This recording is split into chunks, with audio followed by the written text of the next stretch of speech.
जिस वक्त मैं अमेरिका की रियासत इलिनॉय के शहर शिकागो में मौजूद हूँ और यहाँ रियासत इलिनॉय में साल 2022 का यानी कि अमेरिका में साल 2022 का पहला बर्फानी तूफ़ान आ चुका है और इसकी शिद्दत इस कदर है कि आज दोपहर को तकरीबन ये 12 बजे से शुरू हुआ है। कल सुबह 6 बजे तक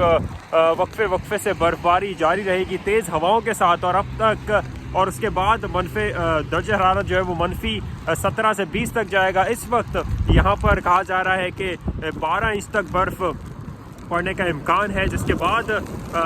जो ओवरऑल सिचुएशन है, फ़्लाइट्स भी हैं अंदरून व बैरून मुल्क वो जो है वो मुअत्तल की गई हैं, मनसूख हुई हैं। इसके अलावा कहा जा रहा है कि अभी